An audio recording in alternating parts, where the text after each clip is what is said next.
In today's Slanted Lens lesson, we're shooting in the Concord and Lexington area of Massachusetts. This is the perfect place to shoot the elements or plates that we're going to need to create our composite image showing a Revolutionary War battle. In this lesson, we're going to show you how to shoot and combine images from 5 shoots to make our final battle scene. Let's look at how we shot each layer of our composite. When shooting a composite, it's best to shoot the background plate first. This gives a framework for the final image. I knew I wanted a hillside so the scene could have images higher in the background, a place to put the cannons and the other army. I really wanted something that was shot in the Minuteman National Park, adding that kind of historical significance to the final image. Jillian and I walked the fields of Concord where the Continental Army first fired on the British. We looked at the field in Lexington where the first American casualties occurred.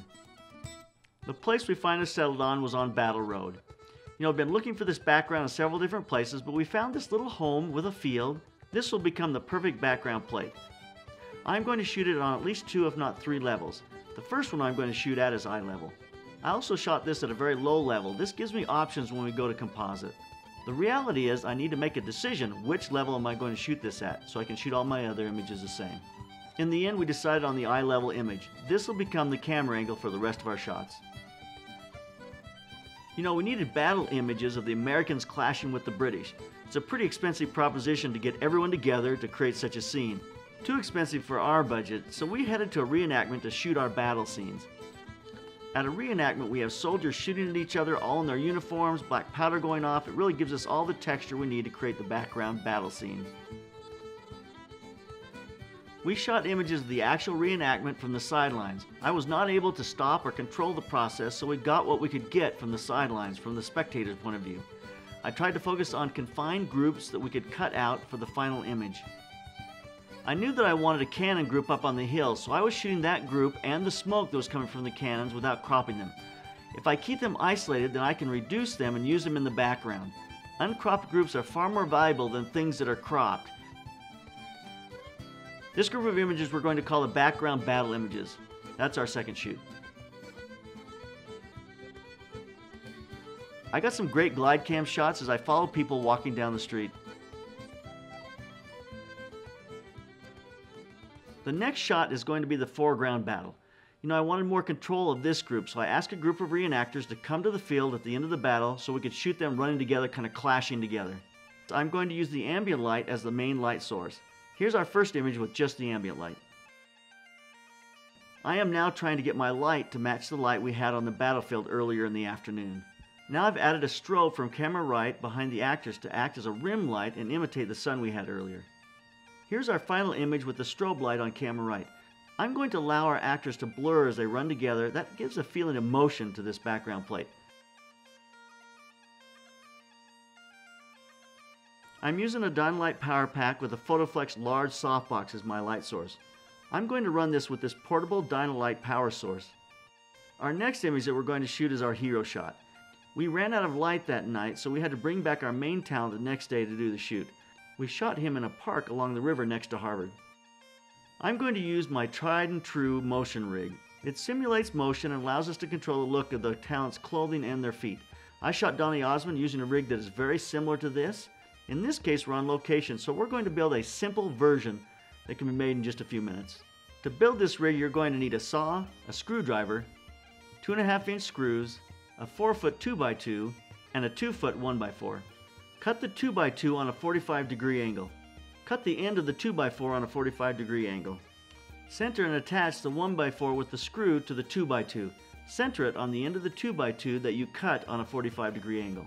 As simple as that is, you now have a rig that your talent can lean on and create a look of forward motion. Here's our rig at work on set.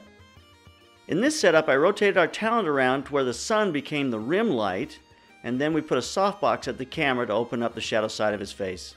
This gave us a look that will match both the group that we shot after the reenactment and the people on the battlefield during the reenactment. Now for the fun part. We're going to shoot some explosions.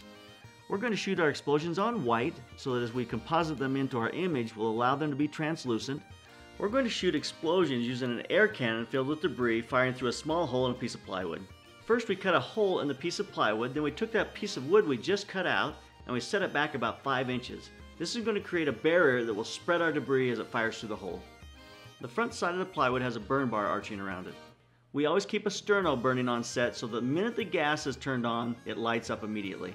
We don't want a stray pool of gas hanging around on set that might get lit by some stray flame. The air cannon had a piece of pipe running out of it horizontally across the ground and making a 90-degree turn. At that turn, we attached a funnel. This becomes the loading area to put all of our debris and things in. We loaded it with dry leaves, brown fuller's earth, and flour. When the air cannon pushes the flour into the air and past the flame, it's going to combust. Here's some of the explosion plates we shot. Flour, when it's spread out thin in the air, acts just like gasoline. It creates a fireball. Truly, don't try this at home. You should not do this unless you have a special effect guy on set. Here's our final image after all the compositing is finished. Jelena is now going to take us through the compositing process from a placement and perspective point of view. Okay, this image is a composite of about 22 images. Here's the background, and we chose an image that has this house and the trees high in the background so that it would still show when we place other images in front of it and create a sense of depth. In our next image, we have 4 different images of British soldiers. There's kind of a ridge here that I could place them on so that they blend in well with the background. Okay, in the middle ground we have a skirmish going on, and this is a composite of 4 images as well. They were all shot at the same perspective. I didn't have to worry about adjusting their bodies or anything because they were all shot in the same setting. Here closer to the foreground, I've placed some fallen images to fill in the ground and just to add to the drama of the scene. And that's one thing you need to pay attention to. You don't want to shoot your images too high or too low in comparison to each other so that they all blend well together. Here's our flag bearer. He was a composite of 2 images. I had to do a little bit of work on getting his legs in the right position. This part of his body is one and this part of his body is another. So I did move his legs around a little bit and do some work on the flow of his jacket. Okay, in this image I just brought in another British soldier here in the front because it just needed something else to tie in with what's going on here in the front. Okay, and here in the very front we have a cannon blast. I used 4 different images of flame, smoke, and leaves flying to create this cannon blast. In this image I use a couple of gradients. There's a white gradient from the top just to give it a haze. There's a dark gradient on the bottom to add the detail to the image. And then I added some smoke in the foreground to blend the flames into the front with the grass. And that's our final image.